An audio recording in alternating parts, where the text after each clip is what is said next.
देखिए आज हम दंड प्रक्रिया संहिता जो है उसका अध्याय 6 देखेंगे। ये जो 6 अध्याय है वो आदि शिक्षाओं से संबंधित है। तो इसमें सबसे पहले जो है समन को बताया गया, समन के बारे में। सबसे पहले हम पढ़ेंगे समन। तो समन क्या होता है? तो धारा जो 61 है, सेक्शन 61 है, जो प्रारूप बताता है कि समन का प्रारूप क्या होगा। समन का जो प्रारूप है वो क्या होगा, किस तरीके का होगा समन, ये धारा 61 में बताया गया है। ये देखिए, ये कहता है कि न्यायालय द्वारा इस संहिता के अधीन जारी किया गया प्रत्येक समन लिखित रूप में और 2 प्रतियों में उस न्यायालय के पीठासीन अधिकारी द्वारा या अन्य ऐसे अधिकारी द्वारा जिसे उच्च न्यायालय नियम द्वारा समय समय पर निर्दिष्ट करे हस्ताक्षरित होगा और उस पर न्यायालय की मुद्रा लगी होगी। तो क्या अर्थ है कि समन क्या होगा? सबसे पहले कि समन कैसा होगा? लिखित रूप में। ये याद रखना है, समन कैसा होता है? लिखित रूप। समन मौखिक नहीं होता है, कैसा होता है? लिखित होता है। दूसरा जो पॉइंट है इसका कि समन कैसा होगा? 2 प्रतियों। ये आपको याद रखना है, इन्हीं पे क्वेश्चन बनते हैं। 2 प्रति। समन कितने में होता है? 2 प्रति में होता है। तीसरा कहता है कि उस पर क्या होती है? न्यायालय के पीठासीन अधिकारी द्वारा क्या होता है? हस्ताक्षरित होता है। तीसरा क्या है? हस्ताक्षरित।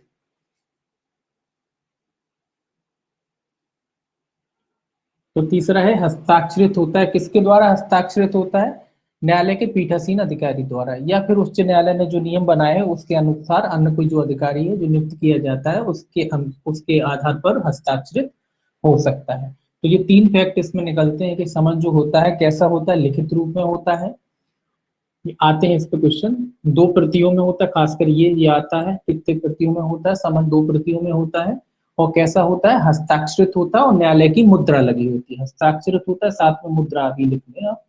मुद्रा मतलब सील जो न्यायालय की होती है, ठप्पा कहते हैं, चस्पा कहते हैं, वो लगा हुआ इस पे होता है, पहचान जिससे पता पड़ता है कि ये न्यायालय का समन है। तो न्यायालय की मुद्रा उस पे लगी होती है ना? तो हस्ताक्षरित भी होता है और न्यायालय की मुद्रा उस पे लगी होती है। इसके बाद देखिए क्या कहता है, समन की तामील कैसे की जाएगी।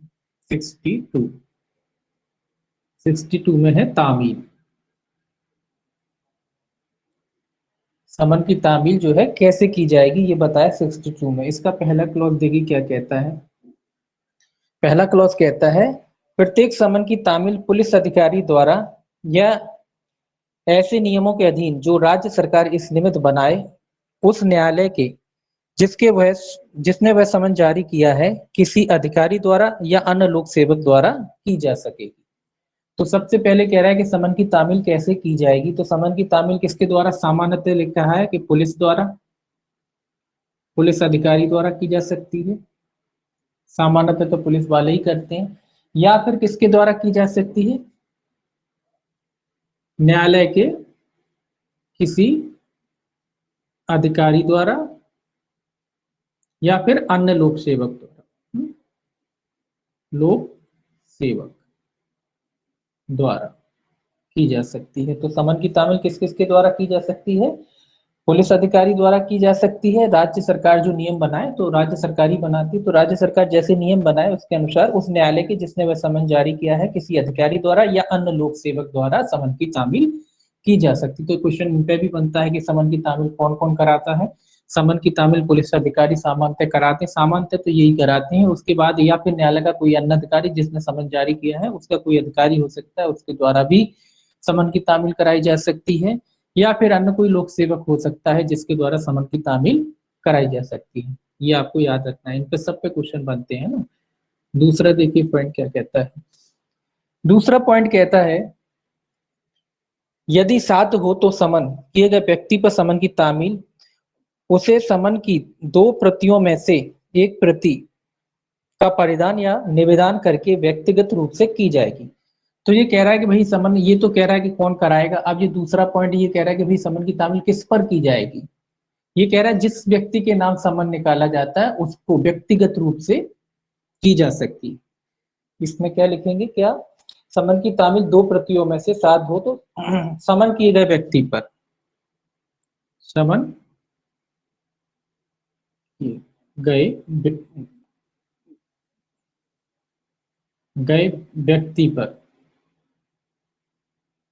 व्यक्तिगत रूप से।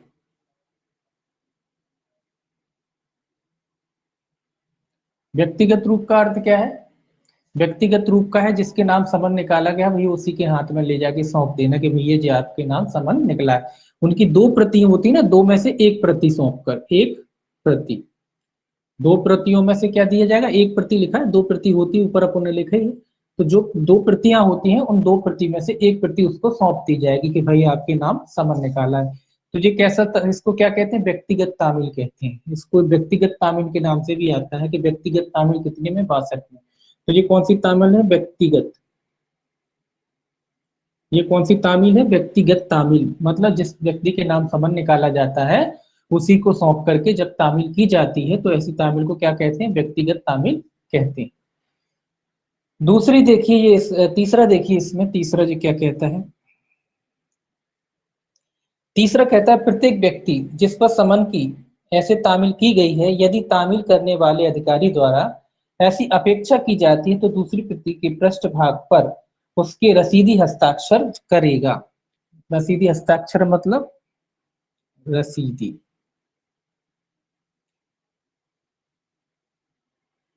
हस्ताक्षर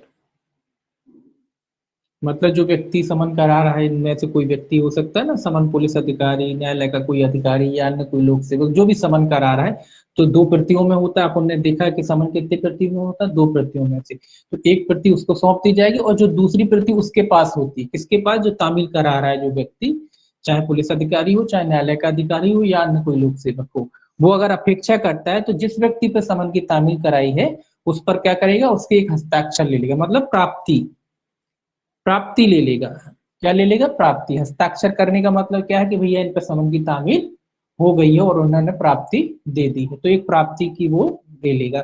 जब दो प्रति होती है तो एक प्रति इसको सौंपेगा और कौन सी प्रति पे लेगा, जो दूसरी प्रति उसके पास बची हुई है उस प्रति के पृष्ठभाग पे क्या करेगा, उसके रसीदी हस्ताक्षर ले लेगा।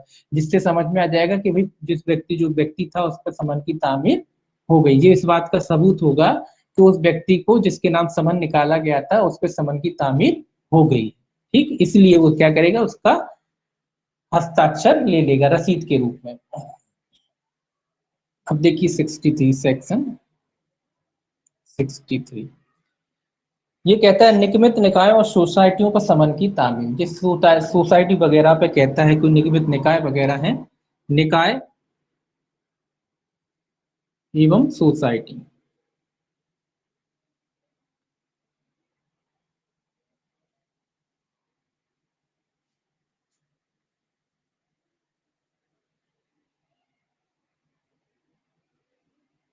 तो ये निगमित निकाय सोसाइटियों पर समन की तामील है 65 63 में कहता है। तो ये सेक्शन आपको याद रखने, क्योंकि इसके सेक्शन भी पूछे जाते हैं कि भाई ये प्रारूप कहाँ दिया गया है, 61 में दिया गया है, व्यक्तिगत तामील कहाँ दी गई, 62 में दी गई है, और निकायों सोसाइटियों पर समन की तामील कहाँ दी गई है, 63 में दी गई है। तो इस तरीके से इसके सेक्शन भी पूछे जाते हैं। ठीक है, देखिए थोड़ा नीचे कर लें इसको। अब देखिए ये कहता है 63 जो है, ये कहता है कि किसी निगम पर समन की तामील निगम के सचिव, स्थानीय प्रबंधक या अन्य प्रधान अधिकारी पर तामील करके की जा सकती है, या भारत में निगम के मुख्य अधिकारी के पते पर रजिस्ट्रीकृत डाक द्वारा भेजे गए पत्र द्वारा की जा सकती है। जिस दशा में तामील हुई तब समझी जाएगी जब डाक से साधारण रूप से वह पत्र पहुंचता है। तो पहला तो कह रहा है कि भाई जो निगम की तामील की जाती है वो किन किन व्यक्तियों पर की जा सकती है, निगम के सचिव पर की जा सकती है, याद रखना है आपको, सचिव पर की जा सकती है, जो निगम का सचिव होता है उस पर की जा सकती है, या कोई स्थानीय प्रबंधक होता है, मैनेजमेंट जो करता है उस पर की जा सकती है। स्थानीय प्रबंधक, क्षेत्र में एक प्रबंधक होता है ना जो देखता है, कंपनी वगैरह जो भी होता है उसका कामकाज वगैरह देखता है, जो प्रबंधक होता है उस पर की जा सकती है, या अन्य प्रधान अधिकारी, अन्य कोई मुख्य अधिकारी होते हैं, प्रधान मतलब मुख्य अधिकारी जो होते हैं उन पर की जा सकती है। प्रधान अधिकारी जो हेड होते हैं अधिकारी, तो उन पर भी समन की तामील की जा सकती है। तो पहले तो सामान्यतः तो किन किन पर की जा सकती है, सचिव पे की जा सकती है, स्थानीय प्रबंधक पर की जा सकती है और अन्य प्रधान अधिकारियों पर भी की जा सकती। इसके अलावा जो इनका हेड क्वार्टर होता है भारत में, जो इसका एक हेड क्वार्टर होता है ना हर कंपनी का, तो उसका जो प्रधान, उसका मुख्य अधिकारी होता है, उस पर भी की जा सकती। भारत में निगम के मुख्य अधिकारी, भारत में निगम के मुख्य अधिकारी जो होता है उस पर भी की जा सकती। कैसे की जा सकती है? डाक द्वारा भेजकर, रजिस्ट्रीकृत डाक द्वारा। कैसे की जा सकती है? रजिस्ट्रीकृत डाक द्वारा की जा सकती है।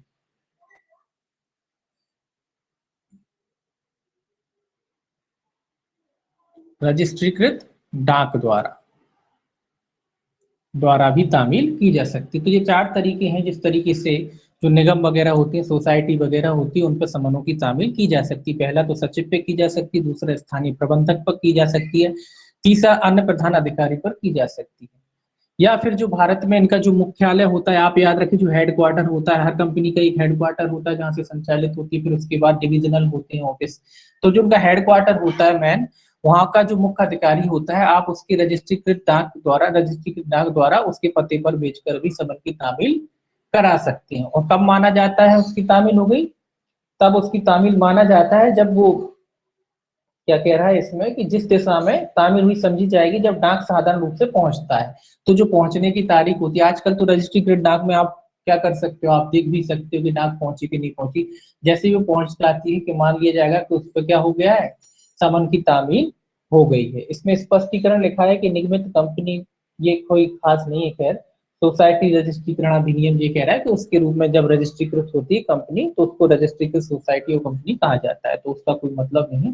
तो ये आपको याद रखना है 63 के भैया कैसे कैसे इनके समन की तामील की जा सकती है। अब देखिए,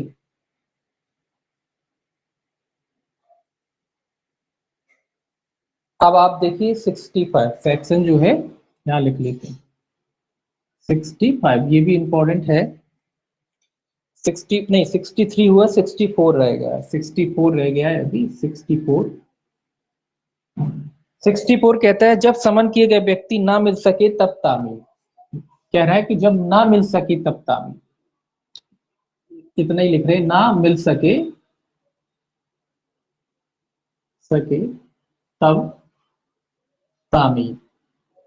कौन ना मिल सके? जिस पे समन किया जाना है, ऐसा व्यक्ति ना मिल सके, बच रहा है, फरार हो गया है ना, सामने नहीं आता है, तो फिर कैसे की जाएगी समन की तामील? उसकी प्रक्रिया बताई गई है 64 पे। ये देखिए ये क्या कहता है। ये कह रहा है जहां समन किया गया व्यक्ति सम्यक तत्परता बरतने पर भी ना मिल सके, वहां समन की तामील दो प्रतियों में से एक को उसके कुटुंब के, उसके साथ रहने वाले किसी वयस्क पुरुष सदस्य के पास उस व्यक्ति के लिए छोड़कर की जा सकती है। और यदि तामील करने वाला अधिकारी द्वारा ऐसी अपेक्षा की जाती है, तो जिस व्यक्ति के पास समन ऐसे छोड़ा जाता है वह दूसरी प्रति के पृष्ठभाग पर उसके लिए रसीदी हस्ताक्षर करेगा। स्पष्टीकरण लिखा है कि सेवक इस धारा के अंतर्गत कुटुंब का सदस्य नहीं है। तो ये कह रहा है कि जिस व्यक्ति के नाम ये पहला किया था ना, व्यक्तिगत रूप से तामील हो गई थी भाई, अब ये क्या कह रहा है कि जिस व्यक्ति पर तामील करनी थी, समन करना था, वो व्यक्ति नहीं मिल रहा है, सम्यक तत्परता बरतने के बाद भी नहीं मिल रहा है, तो किस पर की जा सकती है? परिवार के, उसके कुटुंब की, परिवार नहीं कहेंगे, कुटुंब कहेंगे। 64 में लिखा है कुटुंब के। तो जो उसके कुटुंब है, कुटुंब के कैसे सदस्य पर? वयस्क, और वयस्क भी कैसा? पुरुष, ये याद रखें, वयस्क पुरुष सदस्य पर की जा सकती। किस पर की जा सकती है? वयस्क पुरुष सदस्य, ये याद रखना इंपॉर्टेंट है, महिलाओं पे नहीं होती, ठीक है। तो याद रखना किस पे की जा सकती है? वयस्क पुरुष सदस्य पे। तो जो सीआरपीसी है उसमें किस पे शामिल होती है? वयस्क पुरुष सदस्य, महिलाओं पे नहीं की जा सकती। अगर कुटुंब का कोई भी वयस्क पुरुष है जो 18 साल से ऊपर का वयस्क माना जाता है, तो ऐसे किसी भी वयस्क पुरुष पर क्या की जा सकती है? समन की तामील की जा सकती है। प्रोसेस वही है कि जब एक दो प्रतियों में से एक प्रति इसको सौंप दी जाएगी और दूसरी प्रति पर क्या ले लिया जाएगा? उसके रसीदी हस्ताक्षर ले लिए जाएंगे। लेकिन नौकर को इसमें कह रहा है कि परिवार का सदस्य या कुटुंब का सदस्य नहीं माना जाता। तो नौकर जो है, नौकर जो सेवक होता है, या नौकर कह लीजिए या सेवक कह लीजिए, कुछ भी कह लीजिए, ये कुटुंब का सदस्य नहीं होता। काय का सदस्य नहीं होता? कुटुंब का सदस्य।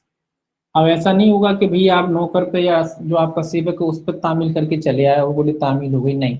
तो उसको तामील सही सम्यक तामील नहीं माना जाएगा। अगर आप नौकर पे की है तो उसको सम्यक तामील नहीं माना जाएगा। तो नौकर पे समन की तामील नहीं होगी।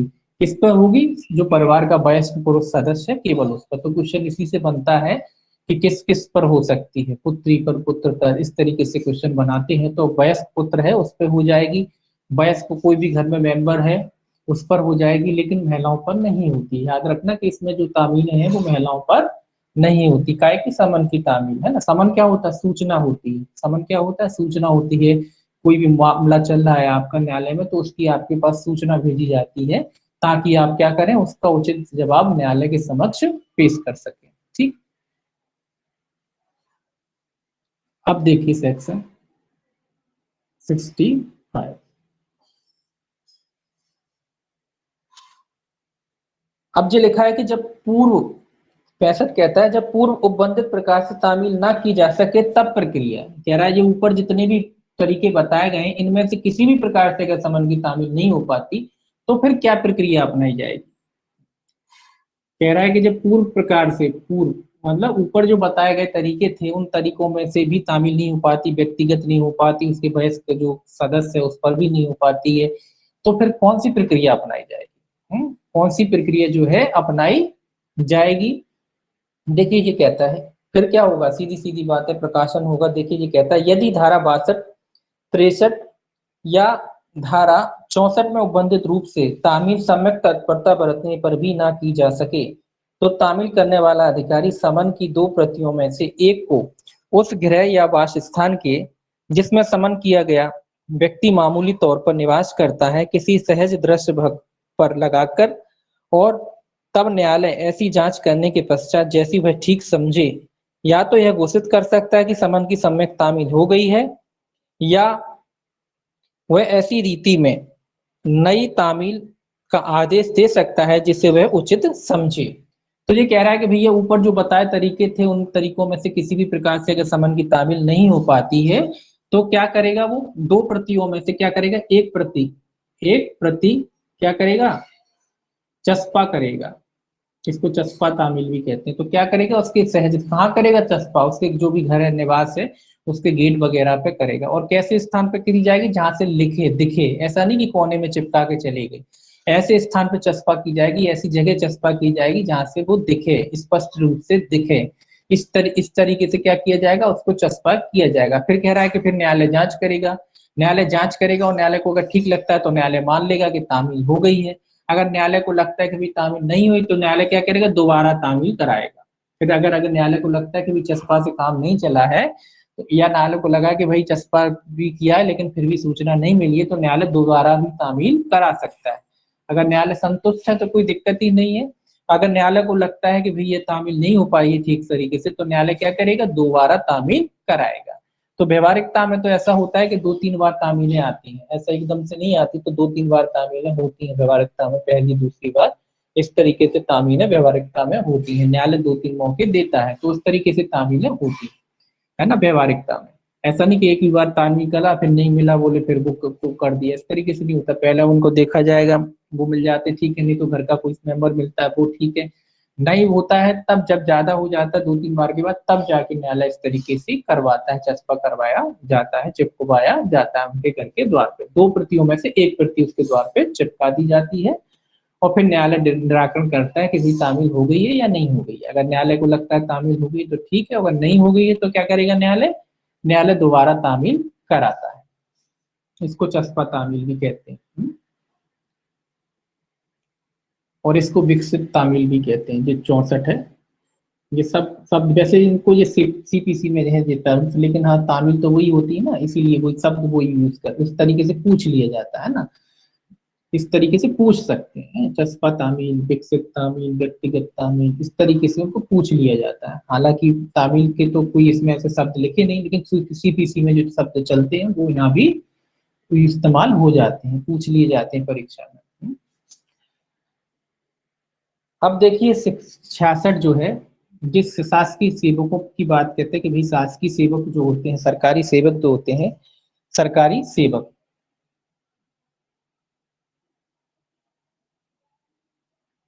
सरकारी सेवक यानी जो नौकरी वाले लोग हैं उन पर कैसे की जाएगी।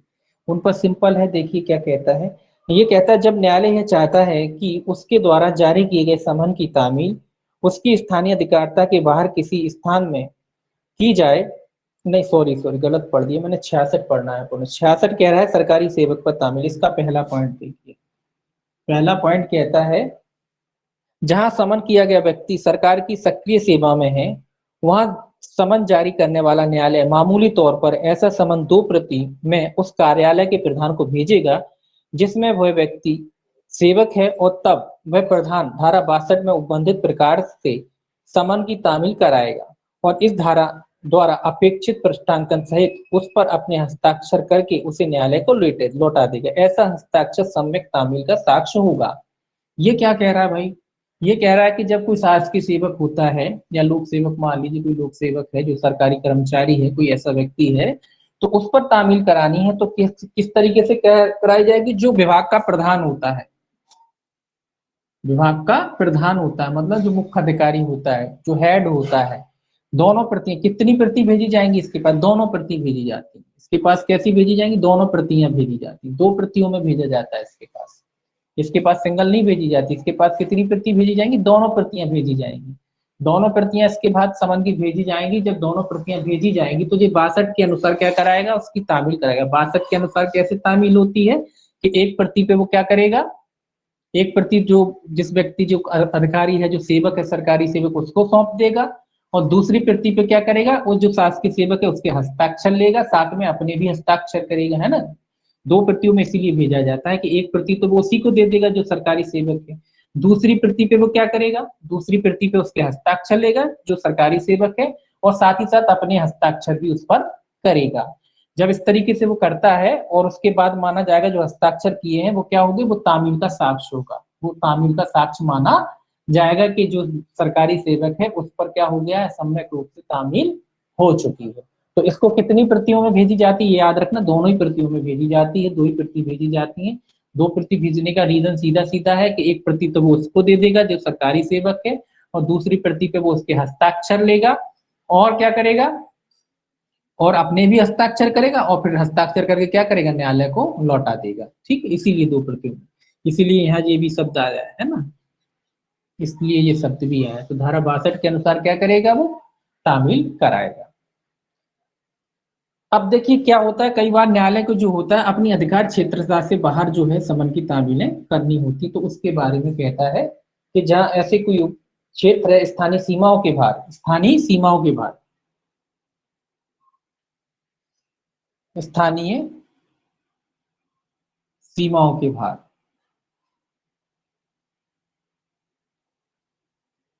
मतलब न्यायालय की अधिकार क्षेत्रता से बाहर वाले मामले वहां न्यायालय को समन की तामील करानी है। न्यायालय यहाँ का है, मान लीजिए कोई मुंबई में रहता है, मध्य प्रदेश का न्यायालय है, तो कैसे कराएगा उसके बारे में कह रहा है। तो किस तरीके से कराई जाएगी ये देखिए, ये कहता है 67, जब न्यायालय यह चाहता है कि उसके द्वारा जारी किए गए समन की तामील उसकी स्थानीय अधिकारिता के बाहर किसी स्थान में की जाए, तब वह मामूली तौर पर ऐसा समन 2 प्रतियों में उस मजिस्ट्रेट को भेजेगा जिसकी स्थानीय अधिकारिता के अंदर उसकी तामील की जानी है या समन किया गया व्यक्ति निवास करता है। तो ये क्या करेगा? 2 प्रतियों में। कितनी प्रतियों में भेज रहा है? 2 प्रतियों में। किसको भेज रहा है? अधिकारिता रखने वाले मजिस्ट्रेट के पास, याद रखेंगे, अधिकारिता, ये शब्द याद रखना, अधिकारिता रखने वाले किसको भेजेगा? मजिस्ट्रेट को भेजेगा। अधिकारिता रखने वाला मजिस्ट्रेट मतलब कौन होगा? अधिकारिता रखने वाला मजिस्ट्रेट वो होगा जिसकी अधिकार क्षेत्रता में वो जिस व्यक्ति का समन किया जाना है वो रहता है, तभी तो वो मजिस्ट्रेट अधिकारिता रखने वाला मजिस्ट्रेट समझा जाएगा। तो ऐसे मजिस्ट्रेट को वो क्या करेगा? समन की 2 प्रतियां भेजेगा। जैसे यहाँ भेजी थी वैसे ही 2 प्रतियां इसको भेजी जाएंगी। फिर वो मजिस्ट्रेट क्या करेगा? वो मजिस्ट्रेट भी इसी तरीके से क्या करेगा? समन की तामील करवाएगा। या तो खुद करवा सकता है या किसी अन्य अधिकारी, लोक सेवक, जैसे भी उनकी होती है ना, लोक सेवक होते हैं, पुलिस वाले होते हैं, उनके माध्यम से वो क्या करता है? उनको 2 प्रति उनके माध्यम से वो क्या कर सकता है? समन की तामील कराता है। समन की तामील जैसी हो जाती है अपने हस्ताक्षर करके क्या कर देता है? वो जिस न्यायालय ने समन कराया था उसको क्या कर देगा? वो भेज देगा, वापस भेज देता है। तो वो जो अधिकार क्षेत्रता वाला मजिस्ट्रेट होता है वो क्या करता है? जैसे ये न्यायालय कराता है समन की तामील, सेम टू सेम वो भी अपनी अधिकार क्षेत्रता में क्या करेगा? समन की तामील उस व्यक्ति पर कराता है। और जब तामील हो जाती है तो उसकी क्या क्या भेज देता है, एक रिपोर्ट बना करके जिस न्यायालय ने भेजा है उसको भेज देता है। तो बस इसमें याद रखना है आपको कि स्थानीय अधिकारिता के बाहर कैसे भेजी जाएगी, अधिकारिता रखने वाले मजिस्ट्रेट को भेजा जाता है। समन कितनी प्रतियों में भेजा जाता है, दोनों प्रतियों में भेजा जाता है। 2 प्रतियों में होता है तो दोनों प्रतियों में उसको भेज दिया जाता है। ये आपका 67। अब 68 और है, इसका लास्ट जो है इधर ही लिख लेते हैं इसको, 68 68 नहीं, लास्ट नहीं है, इसके बाद 69 है लास्ट। चलिए ठीक है, जगह बनाएंगे। ये क्या कह रहा है, ये कह रहा है ऐसे मामलों में और जब तामील करने वाला अधिकारी उपस्थित ना हो तब तामील का सबूत, ये तामील का सबूत है, सबूत है काय का सबूत, तामील का, कि भाई तामील हुई है कि नहीं हुई है, उसका सबूत के बारे में कह रहा है कि भाई तामील का सबूत कैसे होगा। ये देखिए कहता है, इसको देखें पहला क्लॉज इसका क्या कहता है।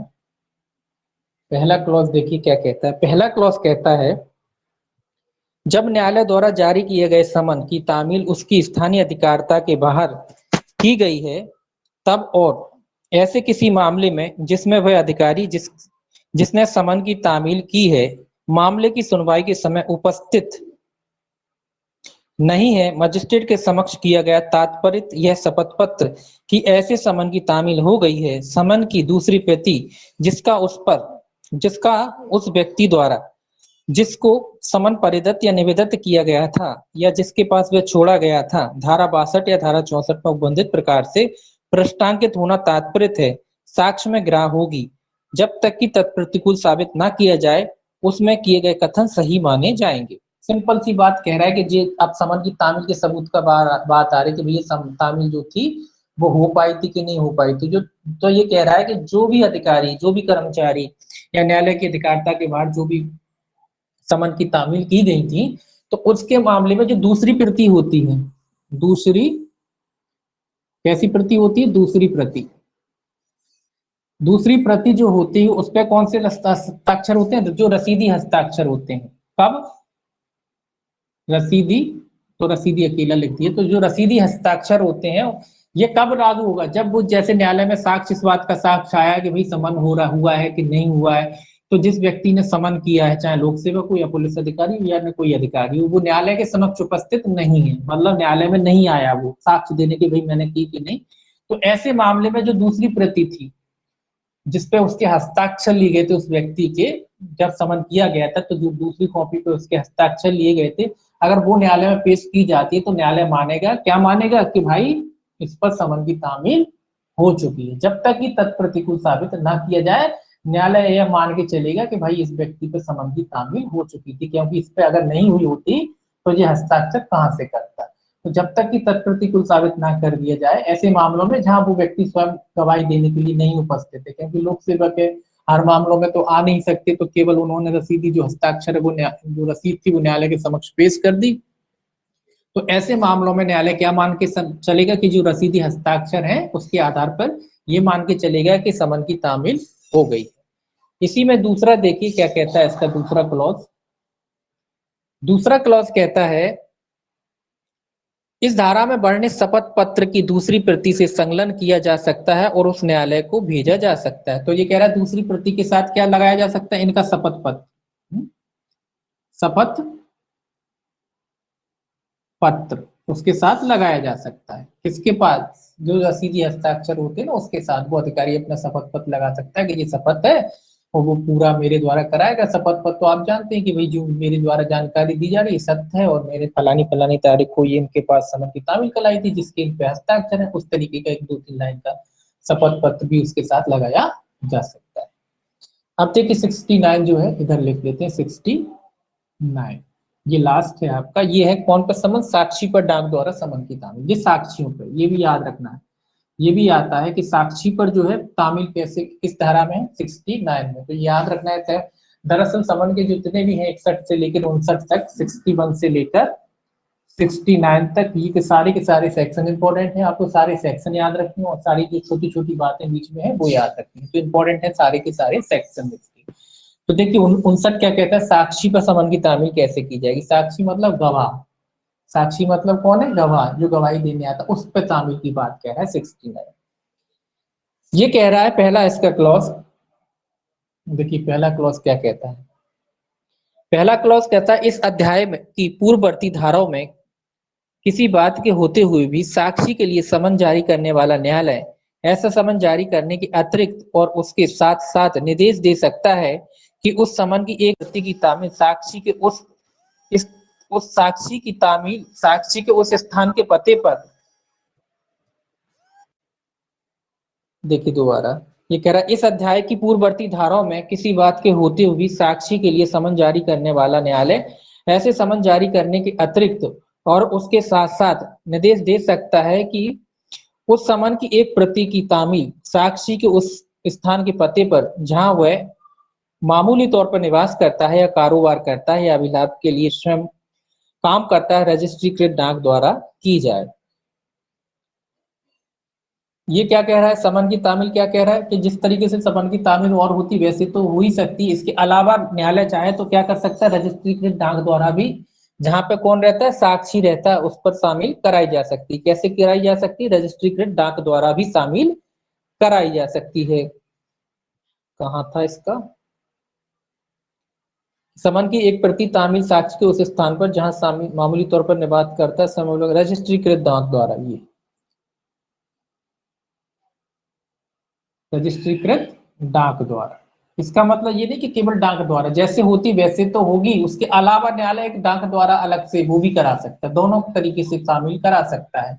एक तो जैसे नॉर्मली तामील होती वैसे इस तरीके से हो सकती है, ऊपर जो बताया था उस तरीके से भी हो सकती है। इसके अलावा न्यायालय चाहे तो रजिस्ट्रीकृत डाक द्वारा भी समन की तामील करा सकता है। किस पर, साक्षी पर। तो नॉर्मली रजिस्ट्रीकृत डाक द्वारा ही होती है तामील है, जो साक्षी होते गवाह होते हैं ना उन पर रजिस्ट्रीकृत डाक द्वारा ही तामील है, नॉर्मल व्यवहारिकता में रजिस्ट्रीकृत डाक द्वारा ही तामीलें कराई जा रही हैं आजकल। तो रजिस्ट्रीकृत डाक द्वारा क्या कराई जा सकती है, उस पर समन की तामील कराई जा सकती है। दूसरा कह रहा है इसी का, दूसरा कहता है जब साक्षी द्वारा हस्ताक्षरित की गई तात्पर्य अभिस्वीकृति या डाक कर्मचारी द्वारा किया गया तात्पर्य यह प्रश्नांकन की साक्षी ने समन लेने से इनकार कर दिया है प्राप्त हो जाती है तो समन जारी करने वाला न्यायालय यह घोषित कर सकता है कि समन की तामील सम्यक रूप से कर दी गई। ये कह रहा है दोनों बातों में, अगर रजिस्ट्रीकृत डाक है और अगर उस पर एक तो हस्ताक्षर है तो भी मान लिया जाएगा, अगर वो हस्ताक्षर करके लौटा देता तो भी मान लिया जाएगा कि तामील हो गई है। और मान लीजिए किसी अवस्था में वो जो डाकिया होता है, जो पोस्टमैन होता है, वो लेके जाता है डाक और वो व्यक्ति जिस पर तामील की जानी है वो तामील लेने से मना कर देता है, तो जो डाकिया होता है, जो पोस्टमैन होता है, वो एक टीप लगा देता है कि मैं फलाने के घर गया और उन्होंने क्या किया, तामील लेने से इनकार कर दिया। तो अगर इस तरीके की वो टीप लगा के न्यायालय में पेश कर देता है तो न्यायालय मानेगा कि जो साक्षी था उस पर समन की तामील हो गई। अगर डाकिए ने तामील बोल उस पर टीप लगा दी है कि इन्होंने समन लेने से इनकार किया तो न्यायालय क्या मानेगा कि इन पर समन की तामील हो चुकी है, ऐसा न्यायालय मान करके चलेगा। ठीक, ये साक्षी पर समन की तामील के बारे में था ना। इसके बाद जो है गिरफ्तारी वारंटों से संबंधित है कि जो भाई गिरफ्तारी वारंट वगैरह है वो कैसे होंगे, इसको देखिए, पहले इसको मिटा दें। ये आपको समय याद रखना है, इंपॉर्टेंट है, परीक्षा की दृष्टि से पूछे जाते हैं, एक तारीख का क्वेश्चन जरूर आते हैं समन से, है ना, तो इम्पोर्टेंट है समन।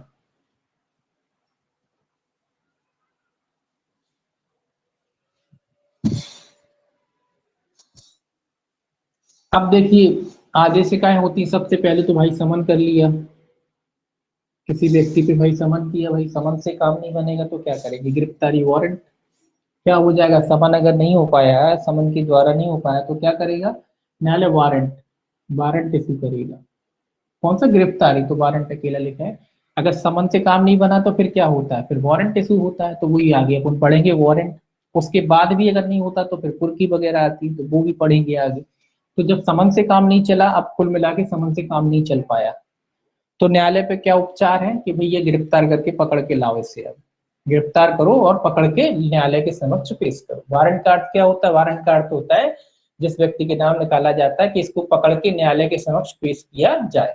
ठीक है, समन क्या होता है, सूचना होती है, और जो वारंट क्या होता है, वारंट का अर्थ होता है कि जिस व्यक्ति के नाम वारंट जारी किया गया है उसको पकड़ के न्यायालय के समक्ष पेश किया जाए।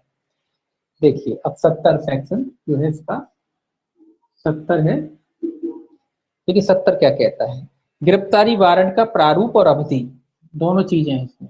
गिरफ्तारी वारंट का क्या है, प्रारूप और अवधि, दोनों चीजों के बारे में बताया गया कि भैया गिरफ्तारी वारंट का प्रारूप कैसा होगा और ये अब कितनी अवधि के लिए होगा, है ना। दोनों चीजें इंपॉर्टेंट है, ये तो सेक्शन भी इंपॉर्टेंट है और दोनों चीजें अंदर से भी इंपॉर्टेंट है। देखिए पहला जो क्लॉज कहता है वो क्या कहता है, इसका पहला क्लॉज कहता है कि न्यायालय इस संहिता के अधीन जारी किया गया गिरफ्तारी का प्रत्येक वारंट लिखित रूप में और ऐसे न्यायालय के पीठासीन अधिकारी द्वारा हस्ताक्षरित होगा और उस पर न्यायालय की मुद्रा लगी होगी। तो ये कह रहा है कि जो वारंट होता है वो कैसा होता है, लिखित रूप में। ये भी लिखित होता है, यहाँ भी कोई दिक्कत नहीं है, समन भी लिखित होता है, ये भी लिखित होता है, मौखिक नहीं होती ये चीजें लिखित ही होती है। तो कैसा होता है, लिखित रूप में होता है। इस संहिता के दिन जारी किए गए प्रत्येक वारंट कैसा होता है, लिखित रूप में होता है, उसमें न्यायालय के पीठासीन अधिकारी द्वारा क्या होता है, हस्ताक्षरित होता है। दूसरा क्या होता है, हस्ताक्षरित होता है। किसके द्वारा होता है हस्ताक्षर, जो भी पीठासीन अधिकारी होता है न्यायालय का उसके द्वारा हस्ताक्षरित होता है, जो प्राधिकृत है ना, हस्ताक्षर करने के लिए, हस्ताक्षरित करने के लिए उस अधिकारी के द्वारा क्या होता है, हस्ताक्षरित होता है। तीसरा क्या होता है, उसमें न्यायालय की मुद्रा लगी होती है, न्यायालय की मुद्रा जिसे सील कहते हैं पुन, है ना, तो वो भी लगी होती है। अब इसमें ये नहीं लिखा कि कितनी प्रति में तो एक ही होता है वो, उसमें दो तीन प्रतियों की बात नहीं कि एक प्रति में दो प्रति में, ऐसा कुछ नहीं होता, एक ही होता है ना। तो लिखित में होता है, हस्ताक्षरित होता है, न्यायालय की मुद्रा लगी होती है। जबकि समन में अंतर क्या था, बस समन में ये अंतर था कि वो दो प्रति में था, बस इतना अंतर था, प्रारूप बाकी थे में है ना।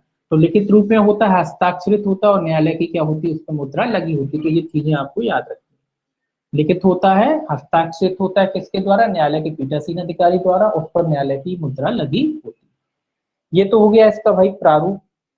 अब जो दूसरा जो पॉइंट है, ये पहला जो पॉइंट था ये इसका प्रारूप हो गया। अब दूसरा जो पॉइंट है भाई, ये कह रहा है कि भाई कितनी अवधि तक परिवर्तन में रहेगा। तो ये कहता है ऐसा वारंट तब तक परिवर्तन में रहेगा जब तक उसे जारी करने वाले न्यायालय द्वारा उसे रद्द नहीं कर दिया जाता या जब तक वह निष्पादित नहीं कर दिया जाता। तो दो चीजें हैं, रद्द नहीं कर दिया जाता या उसका निष्पादन नहीं हो जाता।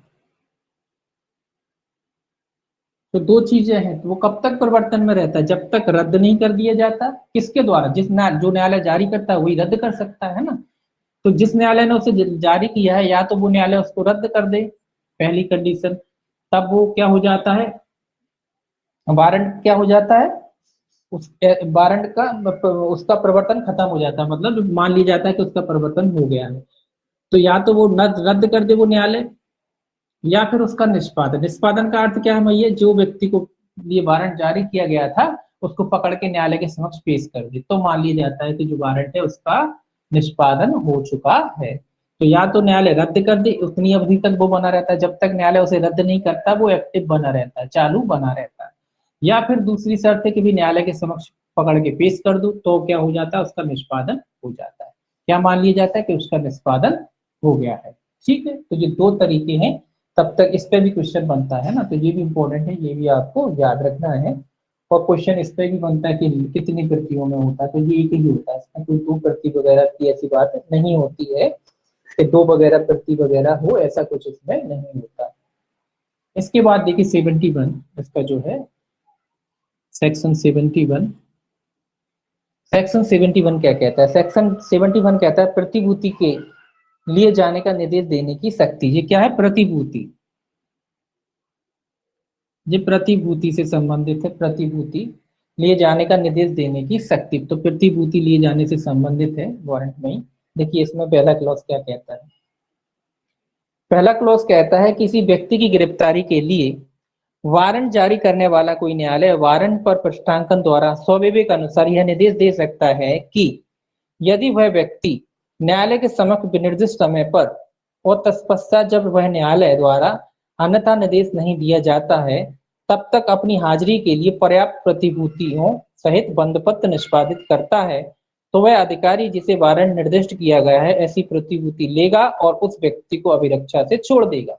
ये न्यायालय के ऊपर डिपेंड करता है। ये क्या कह रहा है कि अगर न्यायालय चाहे तो वारंट में ऐसा लिख सकता है कि भैया जिस व्यक्ति के लिए वारंट न्यायालय ने जारी किया है कि भाई उसको गिरफ्तार करके पकड़ के न्यायालय के समक्ष लाओ, और अगर न्यायालय को लगता है कि भाई मामला ऐसा ज्यादा गंभीर नहीं है तो वो उसमें क्या कर सकता है, उसके बॉन्ड भराने की भी बात कह सकता है कि भाई अगर वो व्यक्ति जिसको पकड़ने पुलिस जाती है या अन्य कोई अधिकारी जाता है तो उसमें बॉन्ड की व्यवस्था भी कर सकता है। न्यायालय लिख सकता है कि भाई ये व्यक्ति क्या करता है, प्रतिभूति दे देता है। क्या दे देता है? अगर प्रतिभूति दे देता है, जितनी प्रतिभूति न्यायालय ने चाहिए उतनी प्रति न्यायालय वो जो वारंट है उसमें लिख सकता है कि कितनी प्रतिभूति, तो जितनी प्रतिभूति न्यायालय ने तय की है अगर उतनी प्रतिभूति वो व्यक्ति क्या करता है, जो पुलिस अधिकारी उसे पकड़ने आया है उसको अगर वो दे देता है, जमा कर देता है, कुल मिला के बॉन्ड भर देता है, तो वो अधिकारी जो पुलिस अधिकारी और जो न्यायालय ने समय दिया उस समय वो स्वयं न्यायालय के समक्ष उपस्थित होने के लिए तैयार है, तो वो अधिकारी क्या कर सकता है, प्रतिभूति लेकर उसे क्या कर सकता है, छोड़ देगा। कब छोड़ेगा? जब वो प्रतिभूति जमा करेगा तब। अगर वो प्रतिभूति जमा नहीं करता तो नहीं छोड़ेगा। तो प्रतिभूति जमा कर देता है वो व्यक्ति, प्रतिभूति जमा कर देता है या कह लीजिए बॉन्ड भर देता है अगर न्यायालय ने उस पर लिखा है। ये कब? जब न्यायालय ने उस पर लिखा हो, वारंट में स्पष्ट रूप से लिखा हो तब। तो वो बॉन्ड भरा के उस व्यक्ति को छोड़ देगा। कब छोड़ देगा? शर्त वही है कि न्यायालय ने जो टाइम दिया है आप उपस्थित होंगे। अगर वो कहता है कि भाई ठीक है मैं उपस्थित होने के लिए तैयार हूँ, जो प्रतिभूति न्यायालय ने मांगी वो भरने को भी तैयार हूँ, तो अगर वो प्रतिभूति भर देता है तो प्रतिभूति भरने के बाद उसे छोड़ दिया जाएगा। दूसरा देखिए इसका, प्रश्नांकन में निम्नलिखित बातें कथित होंगी। ये कह रहा है जो वो होता है ना ये अपना वारंट, तो उसमें क्या क्या बातें होंगी। कहता है प्रतिभुओं की संख्या, ये प्रतिभूति के बारे में, इसकी संख्या, ये तो स्वाभाविक सी बात है, जब न्यायालय ने उसमें लिखा है तो स्पष्ट रूप से लिखना पड़ेगा प्रतिभुओं की संख्या, गारंटर की संख्या, है ना, दोनों चीजें होती हैं प्रतिभूति गारंटर वगैरह, तो उनकी संख्या कितनी संख्या में है। दूसरी अगर कोई रकम है, पहला इसका प्रतिभूति की संख्या, दूसरी क्या है वो रकम, दूसरी कह रहा है प्रतिभुओं की संख्या वह रकम जिसके लिए क्रमशः प्रतिभु और अन्य व्यक्ति जिसकी गिरफ्तारी के लिए वारंट जारी किया गया आबद्ध होने हैं। तो रकम, उस रकम का भी, और उसमें से कौन कौन कितने कितने का जिम्मेदार है, वो सारी चीजें, मतलब जो फॉर्मेलिटी होती है वो सारी चीजें उसमें होंगी कि कौन गारंटर है, कितने गारंटर हैं और किसने कितने की गारंटी दी है, कितने रुपए की गारंटी दी, कितने रुपए की, वो सारी चीजें इसमें भरी जाएंगी। तीसरा कहता है इसका, ये तो प्रारूप की बात है तो ये खैर खास नहीं है, इतना जरूरी है। तो तीसरा कहता है वह समय जब न्यायालय के समक्ष उसे हाजिर होना है, तो वो समय भी रहेगा। स्वाभाविक सी बात है, जब भरा रहे हैं उससे गारंटी वगैरह दे रहे हैं तो उसमें सारी समय वगैरह अवधि वगैरह रहेगी, जब वो न्यायालय के समक्ष जो भी टाइम न्यायालय ने दिया हो उपस्थित होगा, तो ये सारी चीजें उसमें रहेंगी। तीसरा देखिए इसका क्या कहता है। तीसरा कहता है जब कभी इस धारा के अधीन प्रतिभूति ली जाती है तब वह अधिकारी जिसे वारंट निर्दिष्ट है बंद पत्र न्यायालय के पास पेश कर देगा। सीधी सी बात है, जब प्रतिभूति ली है तो जो बंद पत्र उस व्यक्ति से भरवाया गया है, जो बंद पत्र भरवाया गया है, जो बॉन्ड भरवाया गया है, बंद पत्र यानी बॉन्ड जो भरवाया गया है, वो बॉन्ड क्या करेगा, वो क्या अपने पास रख के क्या करेगा, न्यायालय के समक्ष पेश करेगा कि भाई उन्होंने बॉन्ड भर दिया है, न्यायालय ने बॉन्ड भर दिया, और टाइम भी है उसमें लिखा ही है कि न्यायालय ने बॉन्ड की कहा था, उसने बॉन्ड भर दिया है, तो फलानी फलानी तारीख को अपने आप ही पेश हो जाएगा। नहीं पेश होता फिर आगे न्यायालय देखेगा क्या करना है ना। तो वो क्या करेगा, वो अधिकारी वो बंद पत्र क्या करेगा, न्यायालय के समक्ष प्रस्तुत कर देगा। अब व्यक्ति तो मिला नहीं, व्यक्ति ने तो बॉन्ड भर ही दिया, तो क्या करेगा, जो बॉन्ड बचा है वो बॉन्ड किसको भेज देगा, जिस न्यायालय ने बॉन्ड जारी, वो क्या कहते हैं वारंट जारी किया था, उस न्यायालय को क्या करेगा, वो बॉन्ड को भेज देगा। इसके बाद देखिए 72 है, इसको थोड़ा 72 देखिए सेक्शन 72 ये क्या कहता है। 72 में भी पहला देखिए 72 जो है वारंट किसको निर्दिष्ट होंगे, ये कह रहा है कि वारंट किसको सौंपे जाएंगे, मतलब वारंट जैसे किसको सौंपे जाएंगे, किसको दिए जाएंगे ताकि वो उनका प्रवर्तन करा सके, निर्दिष्ट होंगे। वारंट किसको निर्दिष्ट होंगे, दो सेक्शन है इसमें अलग अलग, है ना, 72 और 73 दोनों है उसके। वारंट किसी भी व्यक्ति को निर्दिष्ट हो सकते हैं, 73 कहता है, ये कहता है वारंट किसको निर्दिष्ट हो गया, है ना। तो दो सेक्शन है ये निर्दिष्ट वाले कि किस किस को वारंट निर्दिष्ट हो सकते हैं। तो पहला इसमें देखिए ये कहता है कि गिरफ्तारी का वारंट मामूली तौर पर एक या अधिक पुलिस अधिकारियों को निर्दिष्ट होंगे, किंतु यदि ऐसे वारंट का तुरंत निष्पादन आवश्यक है और कोई पुलिस अधिकारी तुरंत न मिल सके तो वारंट जारी करने वाला न्यायालय किसी अन्य व्यक्ति या व्यक्तियों को निर्दिष्ट कर सकता है, और ऐसे व्यक्ति या ऐसे व्यक्ति उसका निष्पादन करेंगे। तो क्या कह रहा है, मामूली तौर पे तो किसको होती है, पुलिस, बस याद रखें आप, किसको हो सकते हैं, पुलिस को होती है। मामूली तौर पर तो पुलिस वालों को ही किए जाते हैं, क्योंकि वही लोग गिरफ्तारी कर सकते हैं ना। आम आदमी पे इतनी पावर कहाँ है कि वो किसी अन्य व्यक्ति को पकड़ने जाए, है ना, उन पे इतना बल भी नहीं होता। तो सामान्यतः इसीलिए पुलिस वालों को किए जा सकते हैं, एक पुलिस वालों को किए जा सकते हैं या एक से अधिक पुलिस वालों को किए जा सकते हैं। ठीक है, एक या एक से अधिक पुलिस वालों को क्या किए जा सकते हैं, वारंट का निष्पादन किया जा सकता है। दूसरा देखिए, हाँ, दूसरा ये कह रहा है कि भाई इसमें अगर मान लीजिए पुलिस अधिकारी तुरंत कार्रवाई किए जाना आवश्यक है और कोई पुलिस वाला उपलब्ध आदि नहीं है, तो क्या करा जाएगा, तो फिर किसी अन्य अधिकारी को या किसी अन्य व्यक्ति को भी वारंट का निष्पादन कराया जा सकता है। किसी व्यक्ति या अन्य अधिकारी से भी क्या कराया जा सकता है, वारंट का निष्पादन कराया जा सकता है। ठीक है, और दूसरा देखिए इसका दूसरा क्या कहता है, दूसरा कहता है जब वारंट एक से अधिक अधिकारियों या व्यक्तियों को निर्दिष्ट है, तब उसका निष्पादन उन सबके द्वारा या उनमें से किसी एक या अधिक के द्वारा किया जा सकता है। तो भाई अब ये कह रहा है, यहाँ तो एक व्यक्ति करता, वहां तो कोई दिक्कत ही नहीं है। लेकिन अगर एक से अधिक व्यक्ति हैं, एक से अधिक व्यक्ति हैं, तो किनके द्वारा निर्दिष्ट कराया जाएगा, मतलब जिस अगर न्यायालय ने दो लोगों को, दो पुलिस वालों को सौंप दिया मतलब वारंट निष्पादन करने के लिए, तो कौन करा सकता है, कोई भी उनमें से कोई भी व्यक्ति क्या करा सकता है, वारंट का निष्पादन करा सकता है, या दोनों मिलकर भी करा सकते हैं ना। दोनों, या तो उनमें से कोई भी करा सकता है या दोनों मिलकर भी करा सकते हैं। इसका मतलब क्या है, इसका मतलब ये कि जो भी पहले पकड़ लेगा, न्यायालय के समक्ष पेश कर देगा, मान लिया जाएगा कि वारंट का निष्पादन हो गया, या दोनों मिलकर पकड़ के न्यायालय के समक्ष पेश कर दे तो भी मान लिया जाएगा कि वारंट का निष्पादन हो गया है। तो जैसे ही कुल मिला के पकड़ के पेश करने के ऊपर है, जैसे भी वो पकड़ के पेश कर देते हैं, दोनों में से कोई भी पेश कर देता है तो मान लिया जाएगा कि वारंट का निष्पादन हो गया है। या फिर दोनों मिलके पकड़ के पेश कर दें तो भी मान लिया जाएगा कि वारंट का निष्पादन हो गया है। इसके बाद देखिए 73, सेक्शन 72 हो गया। 72 जो है ये कहता है वारंट किसी भी व्यक्ति को निर्दिष्ट हो सकेंगे। ये क्या कहता है, किसी भी व्यक्ति को, किसी भी व्यक्ति को। यहां तो कह रहा था कि भाई पुलिस वालों को होंगे, अपवादित परिस्थितियां, पुलिस वाले नहीं मिल रहे तो किसी अधिकारी को या व्यक्ति को हो सकती है। लेकिन यहाँ तो क्या कह रहा है, यहाँ ये क्या कह रहा है, वो ये किसी भी व्यक्ति को हो सकते हैं। 73 कह रहा है कि किसी भी व्यक्ति के द्वारा वारंट का निष्पादन कराया जा सकता है। पहला कहता है इसमें,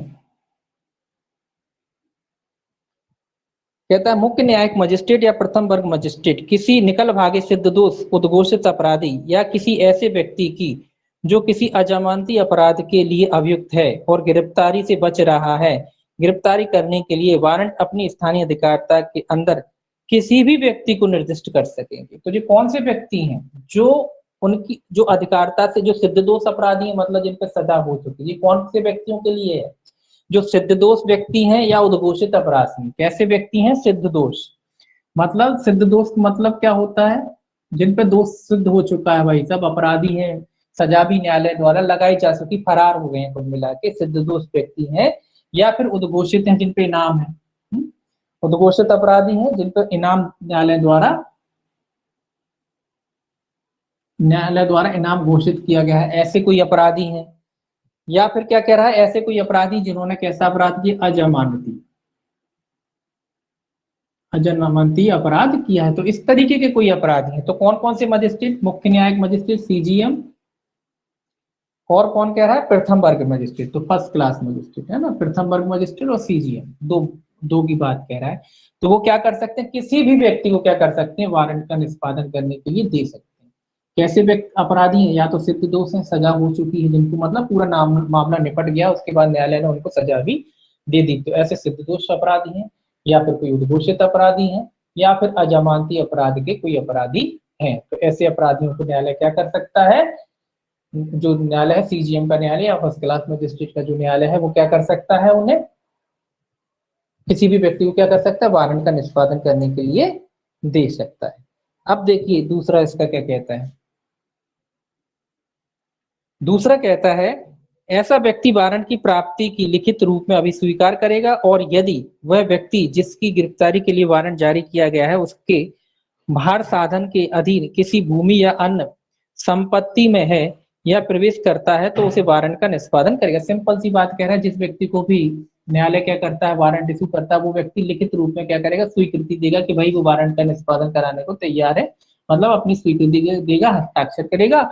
और जिस व्यक्ति को गिरफ्तार करना, वो व्यक्ति कहीं भी छिपा हो, है ना, जहां भी छिपा हो वो व्यक्ति क्या कर सकता है, वहां जाकर के उसकी वारंट का निष्पादन करा सकता है। कहीं घर में छिपा हो, कहीं भी छिपा हो, जंगल में छिपा हो, नदी नाले जहां छिपा हो, वो वहां जाके वारंट का निष्पादन कर सकता है। निष्पादन का मतलब वही, उसे पकड़ सकता है, गिरफ्तार कर सकता है। जिस व्यक्ति को वारंट इशू किया है वो उसको क्या कर सकता है, गिरफ्तार आदि कर सकता है, कहीं भी छुपा हुआ हो।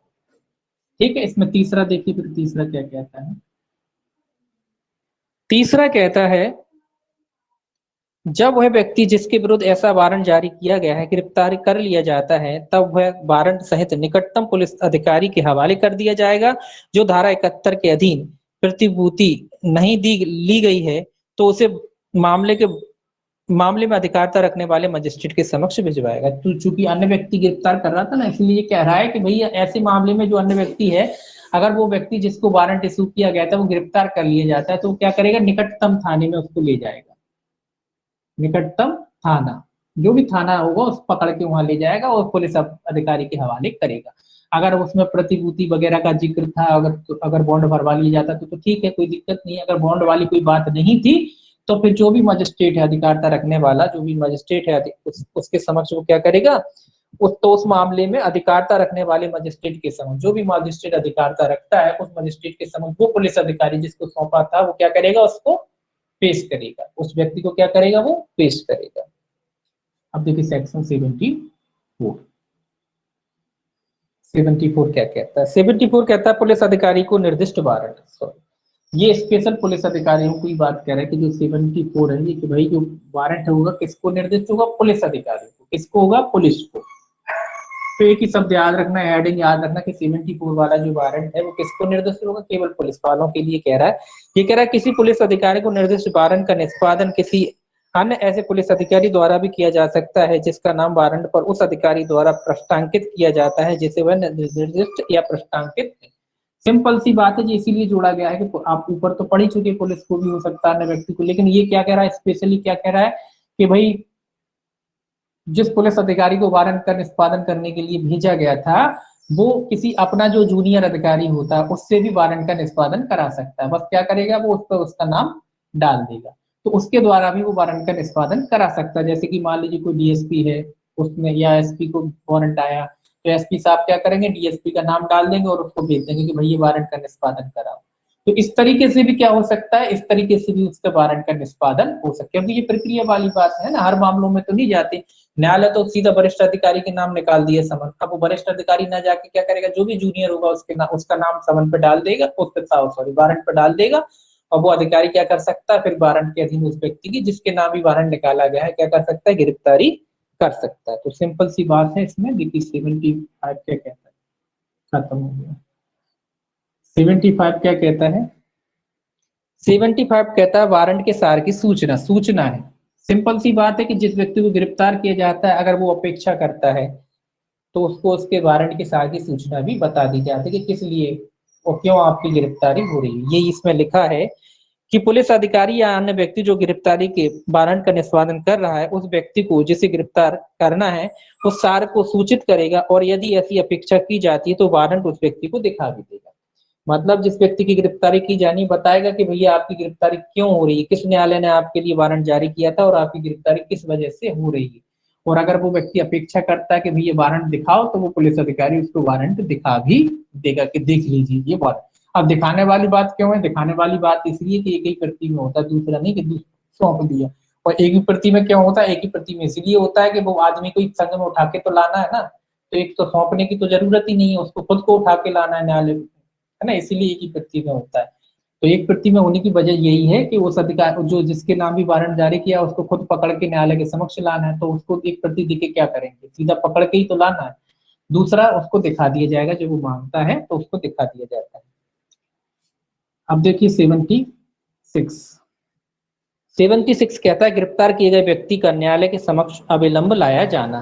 तो ये कह रहा है जो भी व्यक्ति वारंट के अधीन गिरफ्तार किया जाता है उसको न्यायालय के समक्ष अविलंब लाया जाएगा, मतलब कोई विलंब नहीं किया जाएगा, अनावश्यक देरी नहीं की जाएगी कि भैया न्यायालय ने क्या कर दिया, बोले वारंट इशू कर दिया उसके बाद आप क्या कर रहे हैं, आप लोग उससे भैया न्यायालय के समक्ष पेश ही नहीं कर रहे हैं, बैठा लें, तो ये तुरंत मतलब जो भी न्यायालय ने वारंट जारी किया है उसको समक्ष क्या लाएंगे, अविलंब लाएंगे।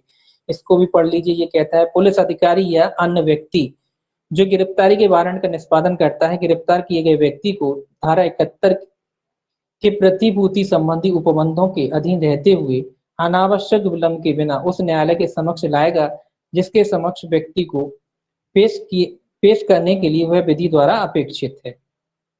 परंतु लिखा है, परंतु ऐसा विलंब किसी भी दशा में गिरफ्तारी के स्थान से मजिस्ट्रेट के न्यायालय तक यात्रा के लिए आवश्यक समय को छोड़कर 24 घंटे से अधिक नहीं हो। तो ये 24 घंटे की लिमिट यहाँ भी लगा दी उन्होंने कि जो अनावश्यक विलंब है 24 घंटे से अधिक नहीं होगा।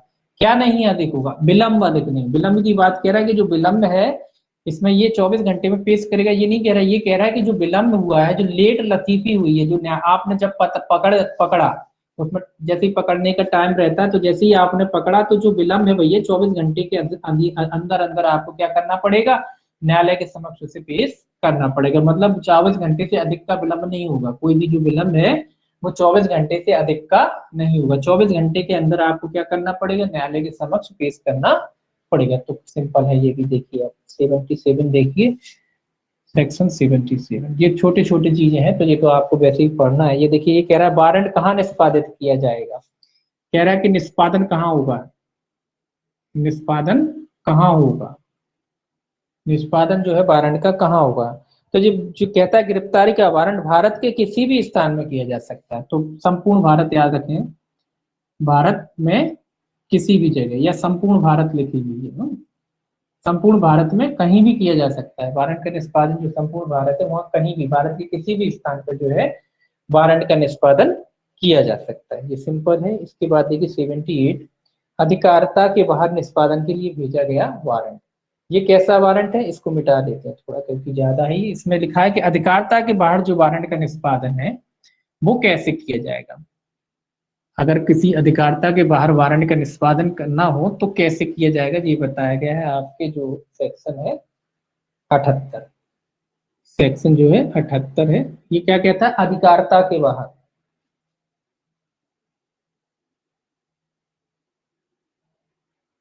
अधिकारिता के बाहर, अधिकारिता के बाहर कैसे करेंगे वारंट का निष्पादन, इसमें भी देखिए पहला क्लॉज है।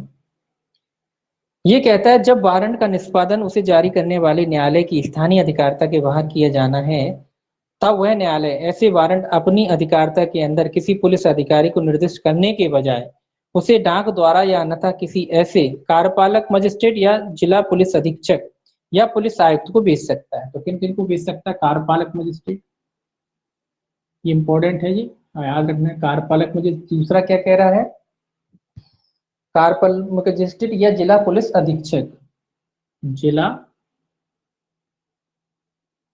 पुलिस अधीक्षक,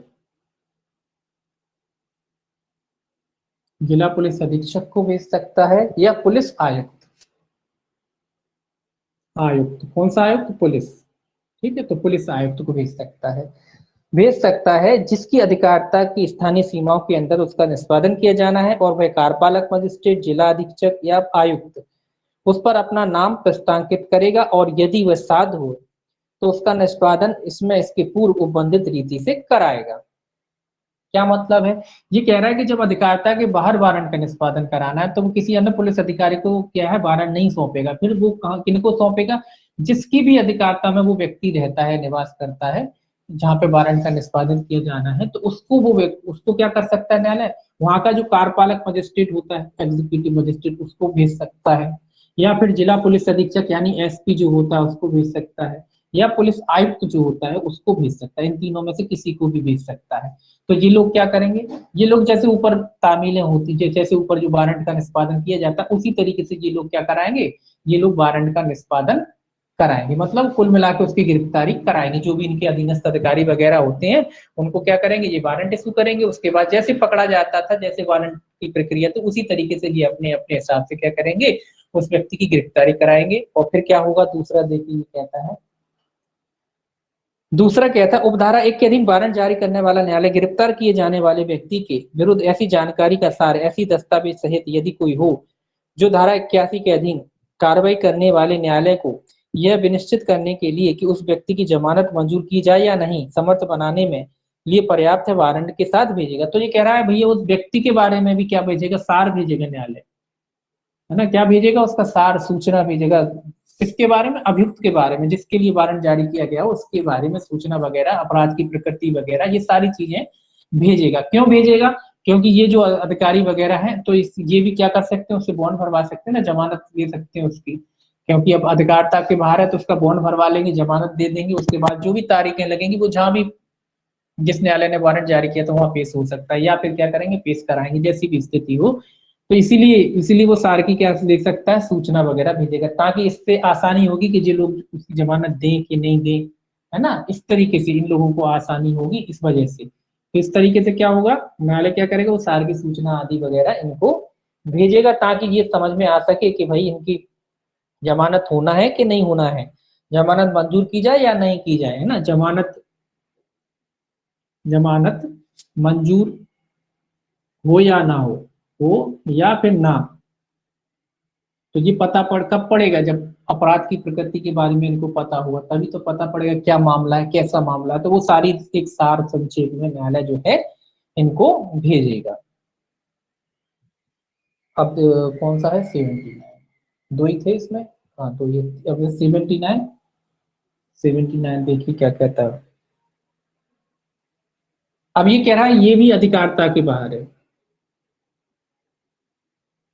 अधिकारिता के बाहर, अधिकारिता के बाद ये भी वारंट का निष्पादन ही हो रहा है, का निष्पादन, लेकिन ये किसको शक्ति दे रहा है, पुलिस अधिकारी को, ये किसी पुलिस अधिकारी को। ये अर्जेंट मामले वाली बात हो जाती है कि भैया अपराधी है वो भाग जाएगा, जब तक वहां सूचना भेजेंगे तो यहीं के भेज देंगे, फिर ये क्या करेगा, वो एक प्रक्रिया है, वो यहाँ पे अपन पढ़ेंगे, प्रक्रिया वही होती है सिंपल सी। आपने देखा होगा ना, कभी कभी अदर स्टेट के पुलिस वाले आ जाते हैं गिरफ्तारी करने, तो उसी की बात कह रहा है कि वहाँ के जब अर्जेंट टाइप के मामले, अपराधी भगोड़ा टाइप का है, पकड़ना है जरूरी, तो वहाँ के वो किसी अन्य अधिकारी, पुलिस अधिकारी को भी वारंट जारी कर सकता है न्यायालय, फिर वो पुलिस अधिकारी जिस क्षेत्र में भी है वहां जाकर के उस व्यक्ति को गिरफ्तार कर सकता है। लेकिन कैसे करेगा, वो एक प्रोसीजर है, वो नीचे दिया हुआ है।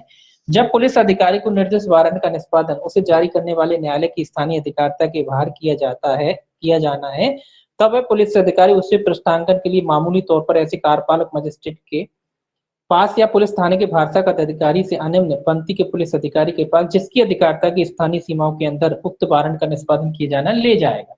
तो सिंपल सी बात कह रहा है कि जब अधिकारिता के बाहर अगर कोई पुलिस अधिकारी जो न्यायालय मतलब किसी अन्य शहर का, ए शहर का है, वो बी शहर में जाता है, तो जो ए शहर का जो अधिकारी है, कौन कौन से अधिकारी, कार्यपालक मजिस्ट्रेट या पुलिस का भारसाधक अधिकारी, किन किन से परमिशन लेगा, कार्यपालक मजिस्ट्रेट या पुलिस थाने, कौन सा पुलिस थाना, जो ए क्षेत्र का उधर से, या पुलिस थाने के भारसाधक अधिकारी।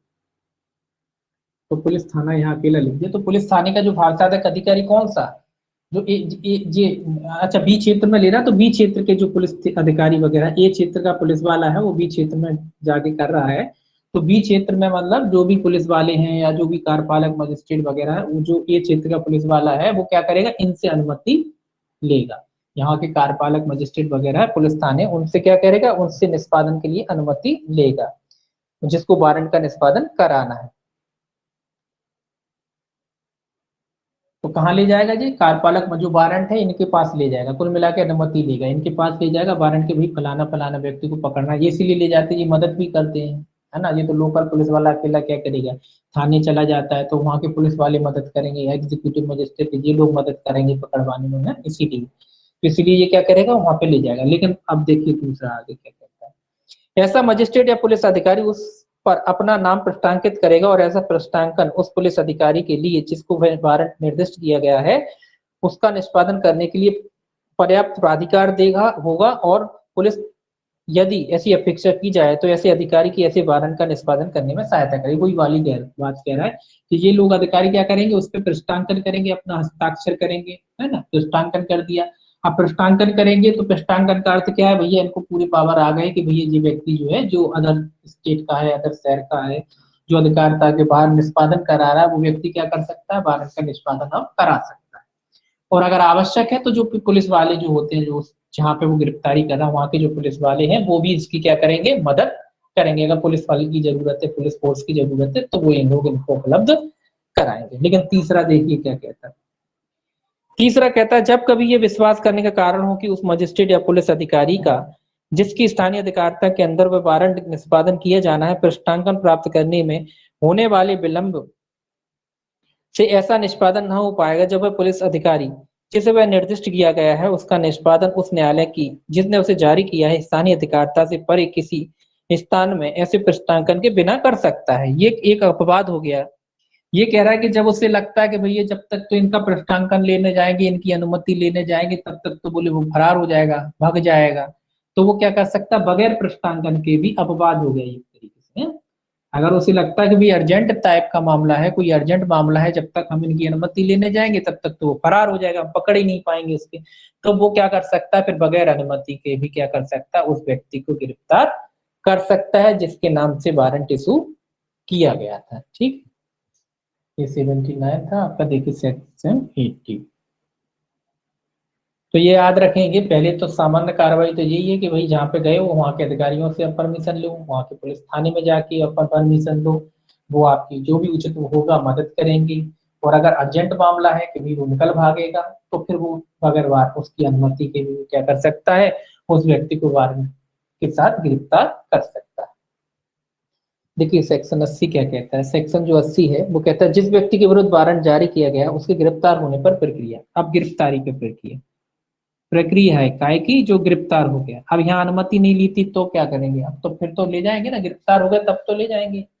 देखिए ये क्या कह रहा है, ये कह रहा है जब गिरफ्तारी के वारंट का निष्पादन उस जिले के बाहर किया जाता है जिसमें वह जारी किया गया है, तब गिरफ्तार किए जाने वाला व्यक्ति उस दशा के सिवाय जिसमें वह न्यायालय जिसने वारंट जारी किया है गिरफ्तारी के स्थान से 30 किलोमीटर के अंदर है, या उस कार्यपालक मजिस्ट्रेट या जिला पुलिस अधीक्षक या पुलिस आयुक्त से जिसकी अधिकारिता की स्थानीय सीमाओं के अंदर गिरफ्तारी की गई थी अधिक निकट है, या धारा 71 के अधीन प्रतिभूति ले ली गई तो ऐसे मजिस्ट्रेट या जिला अधीक्षक या पुलिस आयुक्त के समक्ष ले जाएगा। तो ये कह रहा है कब, अगर मान लीजिए जिस न्यायालय ने वारंट का इशू किया था उसका कह रहा है कि भाई 30 किलोमीटर से अधिक की दूरी है और कोई अन्य न्यायालय जो है इससे कम दूरी पर है, तो ये क्या करेगा, जो भी निकटतम मजिस्ट्रेट होगा, जो भी न्यायालय होगा, उस गिरफ्तारी के बाद क्या करेगा, उसके समक्ष उसे पेश करेगा। तो ये 30 किलोमीटर की बात है। अगर 30 किलोमीटर से ज्यादा का जाया है, उससे ज्यादा की दूरी है, तो जो भी निकटतम मजिस्ट्रेट होगा उसके समक्ष ये क्या करेगा, जिस व्यक्ति को गिरफ्तार किया गया था उसको समक्ष उसको पेश करेगा। न्यायिक मजिस्ट्रेट भी हो सकते हैं, कार्यपालक मजिस्ट्रेट भी हो सकते हैं, दोनों में से कोई भी मजिस्ट्रेट हो सकते हैं। या फिर वो ये कह रहा है कि अगर मान लीजिए उसके बॉन्ड वगैरह भरवा लिया गया था उसका, तो ऐसे में क्या करेगा, जो भी मजिस्ट्रेट है या जिला पुलिस अधीक्षक है या आयुक्त है उनके समक्ष क्या किया जाएगा, उसको पेश किया जाएगा। 81 देखिए इसमें, हाँ 81 सेक्शन 81।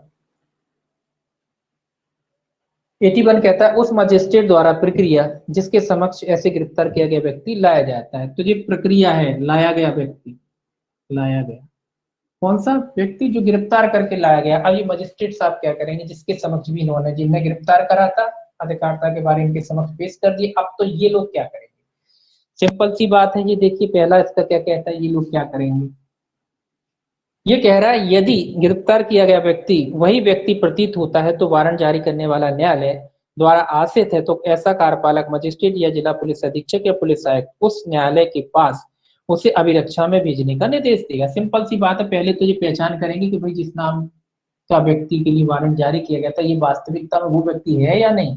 अगर उनको लगता है कि नहीं वाकई में ये वही व्यक्ति है, तो जैसी भी स्थिति हो, चाहे वो कार्यपालक मजिस्ट्रेट हो, जिला मजिस्ट्रेट, जिला पुलिस अधीक्षक हो या पुलिस आयुक्त हो, ये क्या करेंगे, ये निर्देश जारी करेंगे। किसका निर्देश, कि भाई इस व्यक्ति को जिस न्यायालय ने वारंट जारी किया था उसके समक्ष भेज दिया जाए। तो ये अपनी एक तरीके से टीप लगा देंगे। अगर इनको लगता है कन्फर्म है कि वही व्यक्ति है जिसके नाम वारंट इशू किया गया था, तो एक निर्देश देंगे कि जिस व्यक्ति को गिरफ्तार किया है वो व्यक्ति जिस न्यायालय ने वारंट जारी किया उसके समक्ष इसको पेश किया जाए। परंतु कहता है, परंतु ये अपराध जमानती है और ऐसा व्यक्ति ऐसी जमानत देने के लिए तैयार है और जमानत रजामंद है जिसे ऐसे मजिस्ट्रेट, जिला अधीक्षक या आयुक्त का समाधान हो जाए, या वारंट धारा 71 के अधीन निर्देश प्रस्तावित है और ऐसा व्यक्ति ऐसे निर्देश द्वारा अपेक्षित प्रतिभूति देने के लिए तैयार और रजामंद है, तो वह मजिस्ट्रेट, जिला अधीक्षक, आयुक्त यथास्थिति ऐसी जमानत या प्रतिभूति लेगा और बंद पत्र उस न्यायालय को भेज देगा जिसने वारंट जारी किया था। ये सिंपल सी बात कह रहा है कि अगर मान लीजिए कोई अपराध जमानती है, एक तो ये कह रहा है जमानती है, अपराध कैसा है, जमानती है, या फिर वारंट में ही लिखा है कि भाई इसकी जमानत लेके इसको छोड़ दिया जाए, ऐसी कोई बात वारंट में ही लिखी है, तो जो भी अधिकारी यथास्थिति जैसी भी अधिकारी हो वो क्या करेगा, उससे प्रतिभूति ले लेगा, उसकी जमानत ले लेगा और जमानत लेकर के क्या करेगा, उस व्यक्ति को छोड़ देगा। और जो भी बॉन्ड वगैरह बनाए गए हैं, जो भी दस्तावेज वगैरह संबंधित, वो क्या करेगा, जिस न्यायालय ने वारंट जारी किए थे उसको भेज देगा। कब भेज देगा, जब अपराध या तो जमानती हो या फिर वारंट में लिखा हो कि इसकी जमानत स्वीकार की जाए, है ना। तो अगर इस तरीके का लिखा है तो वो अधिकारी क्या करेगा, उसकी जमानत ले लेगा, जमानत या बॉन्ड भरवा के जो भी प्रति वगैरह है वो क्या करेगा, जिस न्यायालय ने वारंट जारी किया था उसको भेज देगा। एक और परंतु है इसमें, यदि अपराध अजमानती है तो धारा 437 के उपबंधों के अधीन रहती हुई मुख्य न्यायिक मजिस्ट्रेट के लिए या उस जिले के जिसमें गिरफ्तारी की गई है सेशन न्यायालय के लिए धारा 78 की उपधारा 2 में निर्दिष्ट जानकारी और दस्तावेज पर विचार करने के पश्चात ऐसे व्यक्ति को छोड़ जाने का निर्देश विधिपूर्ण होगा। ये कह रहा है अगर कोई मान लो अजमानती अपराध है, जमानती में तो वहीं से छूट जाएंगे, लेकिन अगर मान लो अजमानती अगर किस्म का अपराध है तो ये कह रहा है मुख्य न्यायिक मजिस्ट्रेट, सीजीएम, कौन से सीजीएम, जहां उसकी गिरफ्तारी की गई हो वहां के सीजीएम की बात कह रहा है, या मुख्य न्यायिक मजिस्ट्रेट के लिए, या उस जिले जिसमें जिले में गिरफ्तार किया है सेशन न्यायाधीश। तो मुख्य न्यायाधीश से ऊपर सेशन होता है, सेशन जहां वो गिरफ्तार किए गए वहां के सीजीएम की बात कर रहा है वो अपराधी। तो अगर ये सीजीएम और सेशन अगर उसे जमानत भरवा लेते हैं तो ये भी मान्य होगी, लेकिन कब, अजमानती अपराध में, अगर ये वहां के कहा जहां उसकी गिरफ्तारी की गई है वहां के सीजीएम मजिस्ट्रेट है या सेशन न्यायाधीश से अगर ये जमानत भर लेते तो ये विधि पूर्वक मानी जाएगी, क्योंकि बड़े न्यायालय है ना, तो ये लोग अगर उसकी जमानत दे देते तो भी माना जाएगा कि भाई जमानत उसकी हो गई। फिर उसके बाद जो दस्तावेज है वो जिस न्यायालय ने क्या किया था, जारी किया था वारंट, उसको भेज दिए जाएंगे। दूसरा है इसमें क्लॉज, इस धारा की कोई बात पुलिस अधिकारी को धारा 71 के अधीन प्रतिभूति लेने से रोकने वाली न समझी जाएगी। तो ये कह रहा है कि पुलिस अधिकारी अगर चाहे तो वो भी प्रतिभूति अलग से अगर भरवाना चाहता है तो वो पुलिस प्रतिभूति उसकी उपस्थिति के लिए जो प्रतिभूति है वो भरवा सकता है, ये धारा उसको प्रतिभूति लेने से नहीं रोकेगी। तो ये था आपके जो आज था ये आपके वारंट, समन और वारंट। बाकी जो है अपना कुर्की वगैरह, इसके बाद कुर्की है और आपकी एक टॉपिक और है इसमें, कुर्की के बाद है अन्य आदेश, अन्य नियम वगैरह जो है, कुर्की है उसके बाद अन्य नियम है, तो वो अब जो है अपन कल देखेंगे इसको बाकी को, ठीक।